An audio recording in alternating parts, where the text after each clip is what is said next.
उन्होंने बता दिया कि मैं बैकवर्ड समाज का किसी के दरवाजे पर नहीं जाऊंगा। दलित के यहाँ जाने का सवाल ही नहीं है, क्योंकि दलित को तो आप मरवा दिए। लालू यादव के चाल को नहीं समझ गया है, भाजपा के चाल को वह सब समझ गया है। अच्छा, कि अब उनके चाल में ही फंसने वाला जात नहीं है। देश के प्रधानमंत्री को फेरी वाला सब अब बिल्कुल फेरी वाला है भैया। 400 बोल रहा है, 200 रह जाएगा। मैं तो बोल रहा हूं, वो मेरी जो प्रत्याशी है शेरनी ऋतु जायसवाल जी, वो एसी में रहने वाली नहीं है, लवली आनंद की तरह घर में रहने वाली नहीं है। वो लड़ने वाली है, समाज के हक और हुकूक की लड़ाई को लड़ती है। नमस्कार, आप देख रहे हैं एचओ न्यूज। मैं हूं आपके साथ आरिफ हयात। मेरे साथ इस वक्त मौजूद हैं राजद के प्रदेश प्रवक्ता उमाशंकर यादव जी। आज हम बातचीत करने की कोशिश करेंगे कि आखिर लोकसभा चुनाव में बिहार में इंडिया गठबंधन का क्या कुछ होने वाला है। शिवहर लोकसभा में इस बार लालू यादव ने एक बड़ा दांव खेलते हुए एक बेस्ट प्रत्याशी ऋतु जायसवाल को चुनावी मैदान में उतारा है। क्या इस बार राजद शिवहर लोकसभा को फतह करने वाली है? और राजद के ऊपर कई तरह के आरोप भी लग रहे हैं टिकट वितरण को लेकर के। इन सभी मुद्दों पर हम इनसे बातचीत करने की कोशिश करेंगे। उमाशंकर जी, बहुत बहुत स्वागत है आपका एचओ न्यूज पे। एचओ न्यूज पर देखने वाले आपके जितने भी व्यूअर हैं, सभी लोग का स्वागत है, हार्दिक अभिनंदन है। पिछले 3 चुनाव से शिवहर लोकसभा में आपकी पार्टी बुरी तरह से हार रही थी, लेकिन इस बार आपके पार्टी के सुप्रीमो लालू यादव ने बड़ा दांव खेलते हुए बैस समाज से आने वाली ऋतु जायसवाल को आपके पार्टी के द्वारा उम्मीदवार बनाया गया। क्या लग रहा है रुझान इस पर शिवहर लोकसभा में? शिवहर लोकसभा ऋतु जायसवाल जी का जिस दिन से भ्रमण शुरू हो गया जी। हमारे नेता आदरणीय राष्ट्रीय अध्यक्ष जी ने उनको कहा कि जाओ बेटी वहां फतह करो। उन्होंने जो आशीर्वाद दिया, हमारी पार्टी ने एक कार्यकर्ता पर विश्वास किया है, वो हमारे दल की कार्यकर्ता है। वो मेरी जो प्रत्याशी है शेरनी ऋतु जायसवाल जी, वो एसी में रहने वाली नहीं है, लवली आनंद की तरह घर में रहने वाली नहीं है। वो लड़ने वाली है, समाज के हक और हुकूक की लड़ाई को लड़ती है। आज इतिहास गवाह है इसका कि अगर आनंद मोहन जी के पास सैकड़ों केस में दबे हुए हैं, एक दलित डीएम की हत्यारा के केस में भी आज है, नियम और कानून को अलग हटाकर, इसी चलते जिस वक्त नियम को तोड़ा गया उस वक्त आप लोग भी तो सरकार में थे, विरोध तो कर सकते थे नीतीश कुमार के सामने। यही तो विरोध का कारण बना। हमारे दल के आदरणीय राष्ट्रीय लालू प्रसाद यादव जी ने कहा कि यह बात गलत है, ऐसा संशोधन मत करो, लेकिन नीतीश जी नहीं माने, और नहीं माने वहीं से थोड़ी वैचारिक दूरी बनना शुरू हो गया। आप लोग शिवहर से बैस प्रत्याशी को चुनावी मैदान में उतारा है। अब कई लोगों का यह भी कहना है कि वही लालू यादव है, राबड़ी देवी है, जिन्होंने कहा था कि बैस समाज के लोग, बनिया लोग तेल में पानी लगा करके बेचते हैं। जब आप लोग बनिया को अपमानित किए थे, क्या बनिया समाज के लोग आपको वोट करेंगे? पूरे बनिया को कहाँ अपमानित किए? कुछ लोग ऐसे, देखिए भाजपा के जो बड़े बड़े कारोबारी हैं, वे लोग इस काम को करते हैं। वे भाजपा के लोगों को कहे, पूरे बनिया समाज को उसमें मत लाइए। भाजपा जो बनियों को गुलाम समझती है, बैस को गुलाम समझती है, और गुलाम समझती है कि मेरा सारा वोट उनको जाना चाहिए। हिंदू के नाम पर सारा वोट बैस का सबको मिलना चाहिए। 3 बैस थे, 2 बैस का टिकट काट के क्यों हटाया गया? जगह राजपूत को ब्राह्मण क्यों दिया गया? वो सम्मानित कर रहे हैं। संजय जायसवाल जी अगर टाइट नहीं रहते, पूर्व के प्रदेश अध्यक्ष नहीं रहते, अगर उनकी पकड़ दिल्ली तक नहीं रहती, तो वो भी साफ हो गए थे। बड़ा आरोप लगा रहे हैं। बिल्कुल बड़ा आरोप है। क्या आपको लगता है भाजपा बैस विरोधी है? बैस विरोधी है। बैस विरोधी नहीं, पिंटू जी का टिकट कट गया, यहाँ रमा देवी जी का टिकट कट गया, क्या दूसरे जाति से आती है क्या लोग? अगर ठीक है टिकट कट गया, तो फिर यहाँ की दूसरे किसी बैस को क्यों नहीं मिला? पिंटू जी का टिकट कट गया, ठीक है, किसी कारण में टिकट कटा होगा, वहां पिंटू जी के बगल में किसी दूसरे बैस को क्यों नहीं मिला? वह बैस विरोधी है। जिस दाव को आप लोगों ने खेला, क्या इस दाव में आप लोग कामयाब होते नजर आ रहे हैं? बिल्कुल कामयाब होंगे। कामयाब नहीं, कामयाब हो चुके हैं। अच्छा। कामयाबी बच चुकी है, डंका बच चुकी है। अगर भाजपा के लोग गद्दारी नहीं करते, बैस समाप्त नहीं करते, तो शायद बबलू गुप्ता जी एमएलसी रहते। क्या बबलू गुप्ता को हराने में भाजपा के लोग का ही अहम योगदान है? बिल्कुल भाजपा के लोग का अहम योगदान है।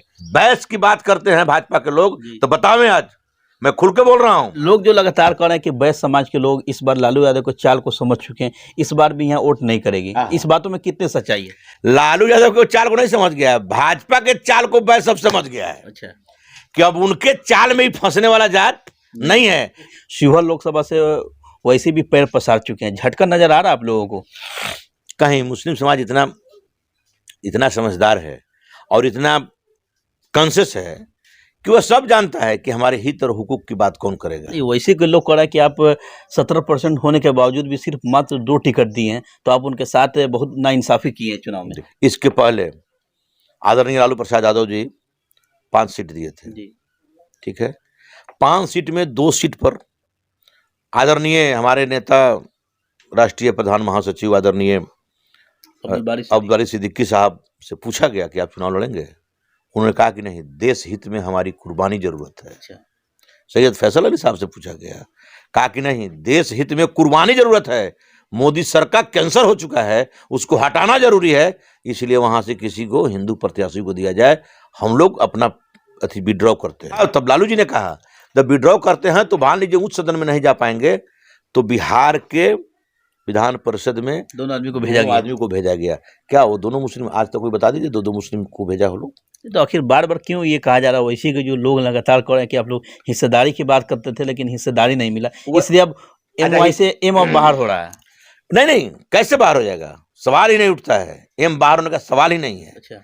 इसलिए कि वह सब लोग समझता है कि वो वैसी भाजपा की बी टीम है। तो वैसी भाजपा की बी टीम है। बी टीम है। क्या शिवहर में वैसी के आने से कोई आप लोग को डर नहीं है? कोई डर नहीं है।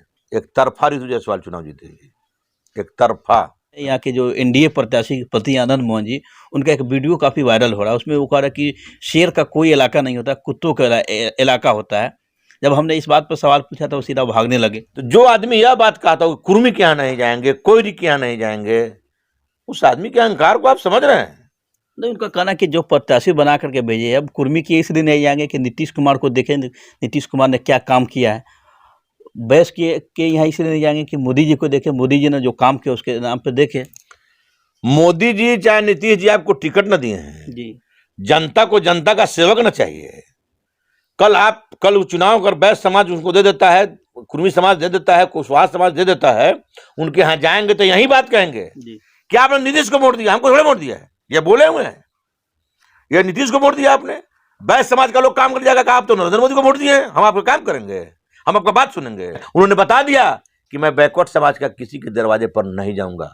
दलित के यहाँ जाने का सवाल ही नहीं है, क्योंकि दलित को तो आप मरवा दिए। बहुत बड़े शेर रहते काहे नहीं सहरसा चुनाव लड़ गए?